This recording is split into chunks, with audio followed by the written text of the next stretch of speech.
Hello, good morning. Welcome po dito sa Westernville, Ruby. So, as of November 15, 2024, ito na po yung ating site update. Ayan, so this is the front gate po, or the main gate po ng ating Westernville, Ruby. So, this Westernville, Ruby comprises of single attached and townhouses po. And iba-iba po yung kanyang lot area. And if you want to know the more details about this property, just message me, Mary Jane Diaz Gonzaga, sa akin pong Facebook account. Ayan. Or call me at 0906-222-2449. So, papasok po tayo dyan sa ating property dito sa Westernville, Ruby, sa ating pong project dito sa Kalumpang, Binangonan, Rizal, with overlooking view, mountain view dito po.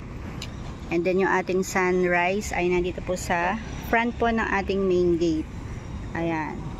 So, ito po siya. And once again, itong Westernville, Ruby po ay along Barangay Road po ng Kalumpang, Binangonan, Rizal.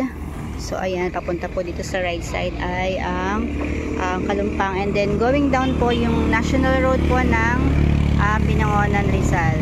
Yan po yung and pagbaba nyo po doon, going right is going po ng Tanay. Yan, Pililla, Morong, Cardona. And going left naman po, pagbaba nyo, going naman po yan sa Manila area, Pasig, Ortigas. Ayan, and then malapit na po ito sa munisipyo. Minutes away lang po, going to the municipality of Binangonan, Rizal, and Gaisano Mall, and the University of Rizal System in Binangonan. So nakikita nyo naman po, daanan po siya ng mga sasakyan, dahil nga katabi nga po ng Barangay Road. And then, papasukin na po natin yung update dito po sa Westernville, Ruby.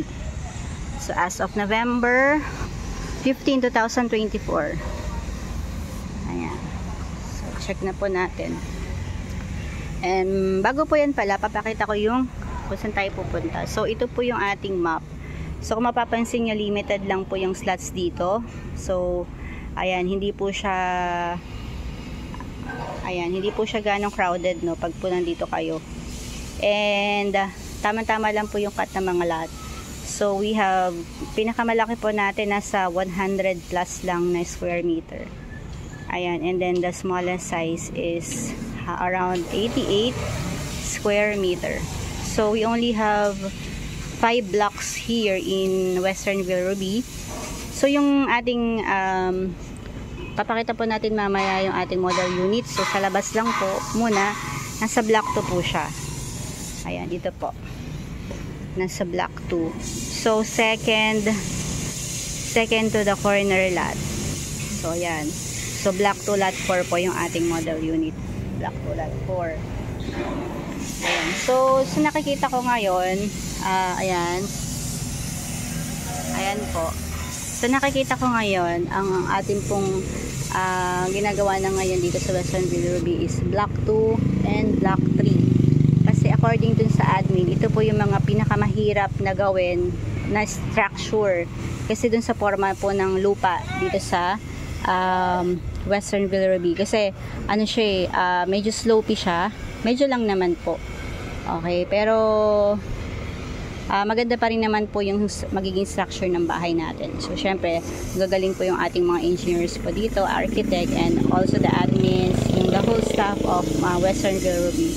Ayan. So, block 2 lot 4, ayun po yung ating model unit. Ayan po. So, ayan po yung ating model unit. Ito yung corner lot. Block 2 lot 2. So, ginagawa na po siya. Ayan. And then, doon po sa likod ng ating model unit, yung ginagawa na rin po siya. Susunod na rin po yung gagawin. So, yung ibang mga block po dito, ongoing na rin naman po. Ayan. So, inaayos na rin po yung per block. So, ayan. Ito yung ating block 3. Katapat lang po siya ng block 2, block 3. Ayan. So, ginagawa na rin po siya. Block 2, block 3 lot 2, yung corner lot ng block 3 and block 3 lot 3 ongoing, and then yung katabi ng lot 3 which is sa block 3 lot 5. So ginagawa na rin. So itong nasa corner lot ongoing na rin po yan, waiting na lang din po yan. So sabi nga po ng admin dito, admin natin or staff or head po ng Westernville, Ruby, Once po na natayuan na po ng beam yan, malapit na po yung, mabilis na lang po yan. Kasi pinakamahirap po talaga dyang gawin yung beam, and then yung parang pinaka flooring po ng property. Ayan. So, for more details, message lang po kayo kung paano po ito ginagawa. Ito, kung, ayan.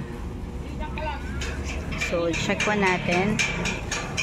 So, makikita niyo po yung mga beams po na ginagamit dito, malalaki po talaga. Kaya matibay talaga siya. Okay, and makabagong innovations po yung ginagawa po dito. Ito po yung way po na paggawa nito ay ginagamit po sa mga condo units sa Manila. Okay, so puntahan po natin yung Block 3 Lot 3. And yan, so as per our client, so Block 3 Lot 3 po. Check po natin. Ayan, ganyan po siya. So, ito na po yung ginagawa dyan. Ay. Kuya! Kuya!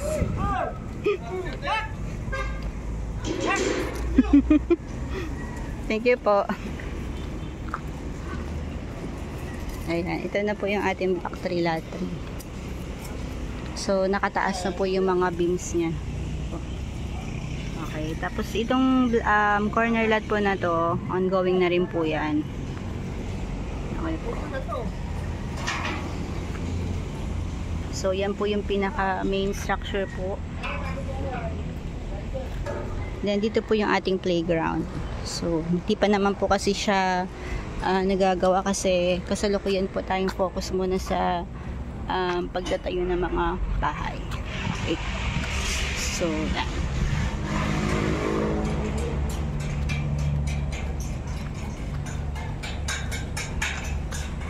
Ayan, so nakikita po natin yung update kasi malapit lang din po tayo dito. So, review. Okay, once again, this is Mary Jane Diaz Gonzaga. If you want to know more about this property, ayan, message lang po kayo sa aking Facebook account. That's all. Thank you. Bye-bye.